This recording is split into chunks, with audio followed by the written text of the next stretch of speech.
ब्रह्मचर्य को सही तरीके से शायद आप लोग समझने का प्रयास ही नहीं करते हैं। अक्सर यह बात सोचते हैं जो वीर्यनाश से बच गया तो वह ब्रह्मचारी है, लेकिन वीर्यनाश न करने वाले व्यक्ति भी कई बार बहुत ताकतवर नहीं होते और लाभ को प्राप्त नहीं करते। हमने बार बार इस विषय में बहुत सारी जानकारियां दी हैं।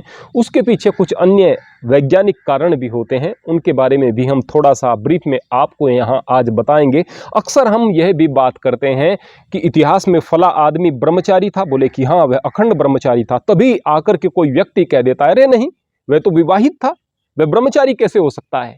मेरी समझ में यह बात नहीं आती कि ब्रह्मचर्य का विवाह से क्या मतलब। और अगर सभी अखंड ब्रह्मचारी हो जाएंगे, विवाह नहीं करेंगे, तो फिर यह सृष्टि कर्म कैसे चलेगा। और यदि आप अखंड ब्रह्मचारी हो गए, आपके अनुसार आपने विवाह नहीं किया, आप श्रेष्ठ हो गए, तो क्या आपके माता पिता और आपके सारे के सारे पूर्वज, भगवान श्री राम तक की बात करें, उनसे पहले तक की बात करें, माँ पार्वती और भगवान शिव के विषय में बात करें, वो सारे के सारे आपकी नज़रों में खराब हो गए, आपसे नीचे हो गए, आप उनसे ऊंचे हो गए क्या, आप उनसे ज़्यादा ऊंचाई पर बैठ गए क्या।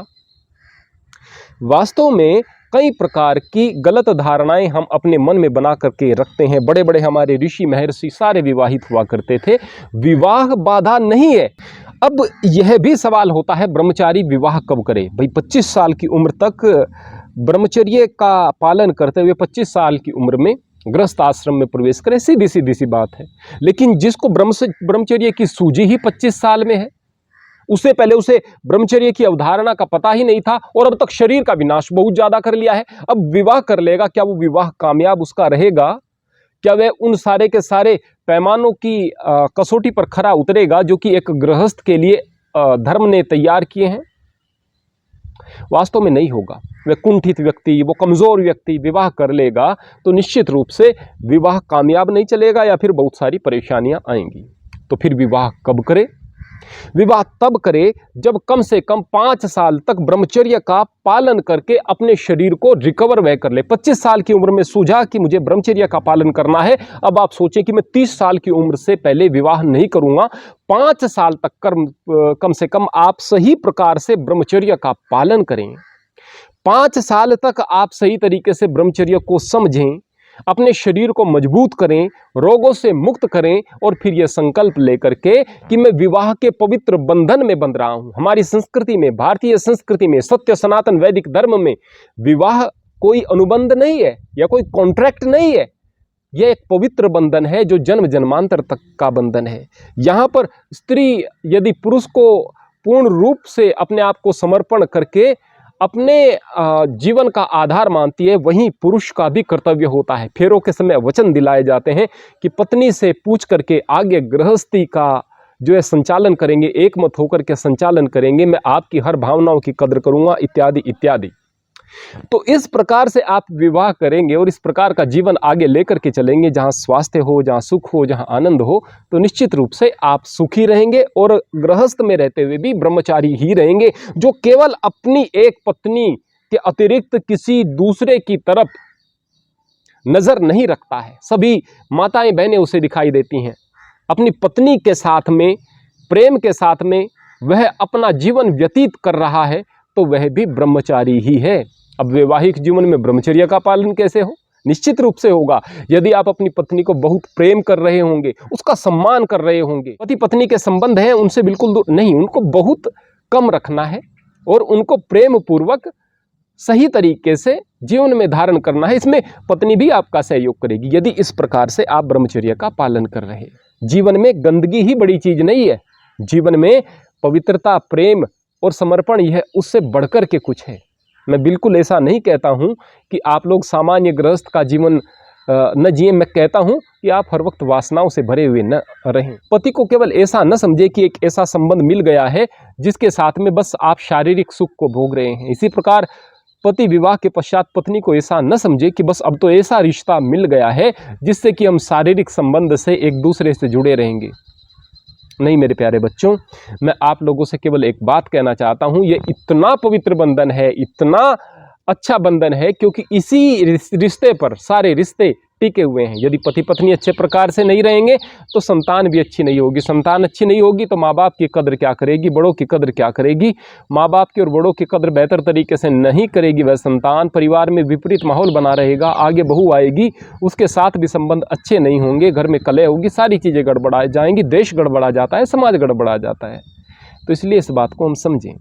ये जो हार्मोन्स का असंतुलन है, यह कहीं ज़्यादा रज के और वीर्य के नुकसान से बड़ा नुकसान होता है। इसी प्रकार पुरुषों में, अगर पुरुषों के विषय में बात करते हैं तो जब वह इस गंदगी में संलिप्त हो जाते हैं, मस्तिष्क से डोपामिन स्रवित होगा, आपके ज़्यादा डोपामिन की मस्तिष्क को आवश्यकता पड़ेगी, वो पुनः आपको ऐसे ही काम करने के लिए कहेगा। जब इस तरह की चीज़ें होने लगेगी तो फिर आपके जो हैप्पीनेस वाले जो हार्मोन्स हैं वो गड़बड़ाना शुरू हो जाएंगे, क्योंकि कितना डोपामिन आप देंगे, कितना उस गलत कार्य को करेंगे, उसके दुष्प्रभाव से चिंता बढ़ेगी, चिंता बढ़ेगी, कोर्टिसोल बढ़ेगा। कोर्टिसोल नकारात्मक है, दुख का हार्मोन है।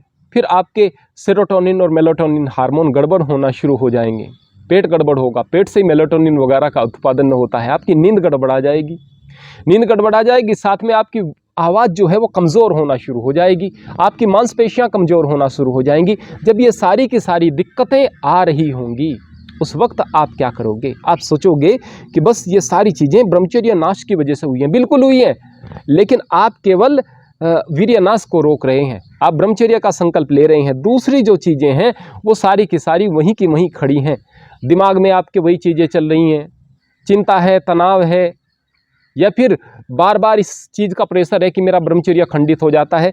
हार्मोन्स अभी भी गड़बड़ के गड़बड़ है, ना तो आपका पेट ठीक होगा, ना आपकी नींद ठीक होगी, और आप बिल्कुल अच्छा जीवन जी ही नहीं सकते हैं। हार्मोन्स का बड़ा प्रभाव है आपके शरीर पर, बहुत ही बड़ा प्रभाव है, इस बात को समझ लेना चाहिए।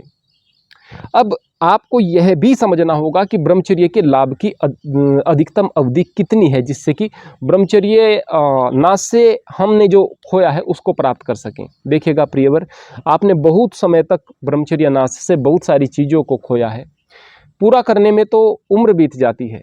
लेकिन यदि मैं कहूँ कि ब्रह्मचर्य का लाभ, एक व्यक्ति जो प्रतिदिन ब्रह्मचर्य का नाश करता है, 8 दिन तक केवल ब्रह्मचर्य का पालन करके देखे, 8 दिन के अंदर ऊर्जा का अनुभव होगा, शरीर अभी तकड़ा नहीं होगा, रोग आपके अभी दूर नहीं होंगे, लेकिन कुछ अतिरिक्त आपको महसूस होगा।